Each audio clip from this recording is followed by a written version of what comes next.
तुमच्या घरात एखादी अशी देवी देवता आहे का ज्यांचे नाव तुमच्या आजी आजोबांनी, आई वडिलांनी किंवा घरातील मोठ्या व्यक्तींनी अनेक वेळा सांगितले असेल, पण कधी तुम्ही स्वतःला हा प्रश्न विचारला आहे का, हीच आपली कुलदेवती किंवा कुलदेवता का? आपल्या घराण्याची कुलदेवी कोण आहे, कुलदेवता कोण आहेत, त्यांची पूजा का केली जाते, त्यांची सेवा करणे एवढे महत्त्वाचे का मानले जाते, आणि जर आपल्या कुलदेवतेची माहितीच आपल्याला नसेल तर ती कशी शोधायची?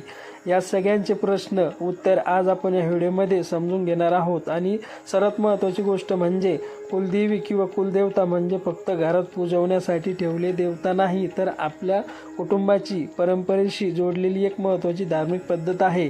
म्हणून आजचा हा विषय शेवटपर्यंत नक्की ऐका, कारण कदाचित तुमच्या घराण्याची अशी एखादी परंपरा असेल ती तुम्हाला माहिती नसेल. तर नमस्कार मित्रांनो, मी मनोज जाधव, नाथ संप्रदाय यूट्यूब चॅनलवर आपले सर्वांचे मनापासून स्वागत करतो. माझ्या चॅनलला कोणी नवीन असाल तर चॅनलला सबस्क्राईब करा, ऑल घंटी प्रेस करा, जेणेकरून समोरचा व्हिडिओ तुमच्यापर्यंत लवकर पोहोचेल. चला तर व्हिडिओला सुरुवात करूया. कुलदेवी आणि कुलदेवता म्हणजे नेमकं काय? मंडळी, सर्वप्रथम अगदी सोप्या भाषेत समजून घेऊया. कुल म्हणजे कुटुंब, वंश म्हणजे घराणे असतात, आणि त्या विशिष्ट कुटुंबांच्या किंवा वंशांच्या परंपरेने पूजली जाणारी देवते म्हणजे कुलदेवी, तर पूजला जाणारा देव म्हणजे कुलदेवता. भारतीय परंपरेमध्ये अनेक कुटुंबांची एखादी विशेष देवी किंवा देवता पिढ्यानपिढ्या आराध्य मानले जाते.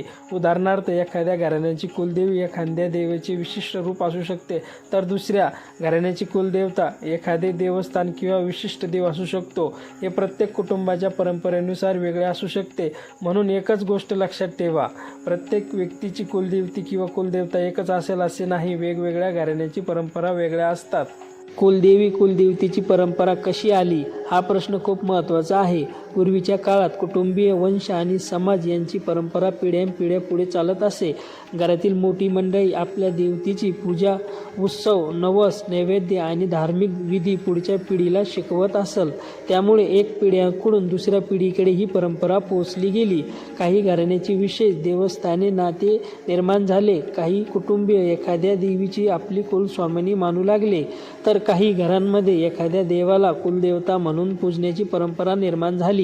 यामागे त्या कुटुंबाचा इतिहास, पूर्वीची श्रद्धा, स्थानिक परंपरा आणि धार्मिक मान्यता अशा अनेक गोष्टी जोडल्या असू शकतात. मग कुलदेवीची सेवा का करावी? मंडळी, इथे एक गोष्ट स्पष्ट समजून घेणे गरजेचे आहे. कुलदेवी किंवा कुलदेवतेची सेवा करणे म्हणजे देवाला घाबरून पूजा करणे नव्हे. ही मुख्य श्रद्धा, कृतज्ञता आणि आपल्या कुटुंबाच्या धार्मिक परंपरेचे जतन करणारी भावना आहे. आपले पूर्वज ज्या देवतेला श्रद्धेने मानत होते त्या परंपरेला पुढे नेणे म्हणजे कुलदेवतेची सेवा करण्याचा एक भाग मानला जातो. अनेक कुटुंबांमध्ये कुलदेवीच्या दर्शनासाठी वर्षातून एकदा किंवा ठराविक दिवशी आपल्या मूळ गावी किंवा देवस्थानाला जाण्याची परंपरा असते. काही जण नैवेद्य दाखवतात, काही जण दिवा लावतात, काही जण अभिषेक किंवा पूजा करतात, तर काही जण फक्त मनापासून दर्शन घेऊन प्रार्थना करतात. सेवेचा प्रकार कुटुंबाच्या परंपरेनुसार वेगळा असू शकतो. कुलदेवतेची सेवा केली नाही तर काय होते हा प्रश्न अनेकांच्या मनात असतो. काही लोक म्हणतात आपण कुलदेवतेची पूजा केली नाही तर म्हणून घरात अडचणी येतात, तर काही लोक म्हणतात कुलदेवतेची सेवा बंद झाली म्हणून घरात कामे अडकतात. पण मंडळी, अशा गोष्टीकडे अंधश्रद्धेने पाहण्याऐवजी त्या आपल्या कौटुंबिक धार्मिक परंपरेच्या संदर्भात समजून घेणे महत्त्वाचे आहे. एखादी अडचण आली म्हणून लगेच कुलदेवता नाराज आहे असे निष्कर्ष काढणे योग्य नाही. जीवनात समस्या अनेक कारणांनी येऊ शकतात, परंतु आपल्या कुटुंबाची धार्मिक परंपरा असेल तर ती श्रद्धेने आणि योग्य पद्धतीने जपणे ही वेगळी गोष्ट आहे. आपली कुलदेवी कोण आहे हे कसे शोधायचे? आता सर्वात महत्त्वाचा प्रश्न, मला माझी कुलदेवी किंवा कुलदेवता माहीत नाही, मग मी काय करू? यासाठी सर्वात पहिला मार्ग म्हणजे आपल्या घरातील ज्येष्ठ व्यक्तींना विचारा. आजोबा, आजी, काका, मामा, वडीलधारे नातेवाईक, विशेष आपल्या वडिलांच्या किंवा कुटुंबाच्या जुन्या परंपरेबद्दल माहिती असलेल्या व्यक्तींना विचारा. फक्त आपली कुलदेवी कोण आहे एवढेच विचारू नका, तर त्यांना विचारा आपले मूळ गाव कोणते, आपल्या जुने पूर्वजांचे देवस्थान कोणते, पूर्वी कोणत्या देवी कोणती देवतेची पूजा केली जात होते, वर्षातून कोणत्या दिवशी देवस्थानाला जायचे, घरात कोणता नैवेद्य दाखवण्याची परंपरा होती. अशा प्रश्नातून तुम्हाला अनेक धागेदोळे मिळून येऊ शकतात. पण इथे एक मोठी चूक लोक करतात. फक्त इंटरनेटवर शोधून किंवा कोणीतरी सांगितले म्हणून लगेच एखाद्या देवीला आपली कुलदेवी मानू नका. कारण कुलदेवतेची माहिती ही कुटुंबाच्या परंपरेशी संबंधित असते. त्यामुळे शक्य असेल तर घरातील ज्येष्ठ व्यक्ती, कुटुंबाची जुनी माहिती किंवा संबंधित देवस्थाने, विश्वसनीय माहिती यांचा आधार घ्या. काही वेळा एकाच आडनावाच्या वेगवेगळ्या कुटुंबीची कुलदेवी वेगळी असू शकते. म्हणून फक्त आडनाव पाहून कुलदेवी ठरवणे योग्य नाही. कुलदेवी म्हणजे घरातील इतर देवांपेक्षा वेगळी का? आपल्या घरात आपण अनेक देवांची पूजा करू शकतो. आपण गणपतीची पूजा करू शकतो, महादेवांची पूजा करू शकतो, श्रीराम, श्रीकृष्ण, देवी किंवा नवनाथांची भक्ती करू शकतो. परंतु त्याचबरोबर आपल्या घराण्याची एखादी पारंपरिक कुलदेवी किंवा कुलदेवता असेल तर तिचे स्थान आपल्या कुटुंबाच्या परंपरेमध्ये विशेष असते. याचा अर्थ असा नाही की दुसऱ्या देवी देवतांची भक्ती करू नये.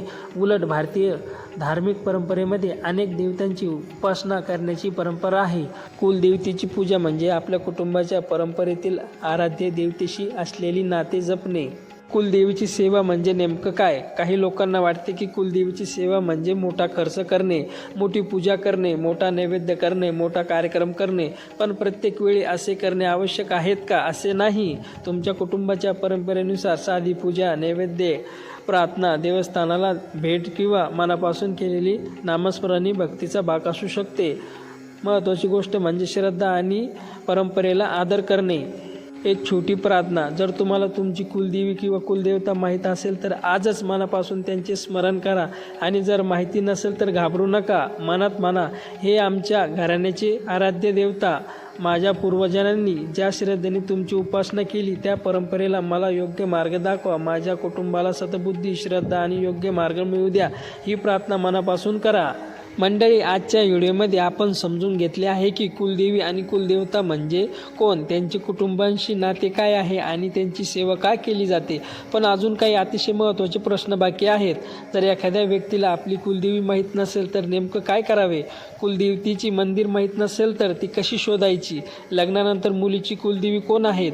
आणि सर्वात महत्त्वाचे म्हणजे कुलदेवतेची पूजा किती वेळा करावी, कोणते नियम पाळावे आणि कोणत्या चुका टाळाव्यात, याबद्दल आपण पुढच्या व्हिडिओमध्ये सविस्तर समजून घेणार आहोत. म्हणून हा व्हिडिओ आवडला असेल तर नक्की लाईक करा, आपल्या कुटुंबातील व्यक्तींना शेअर करा आणि कुलदेवी किंवा कुलदेवता याबद्दल तुम्हाला काही माहिती असेल तर कमेंटमध्ये नक्की सांगा.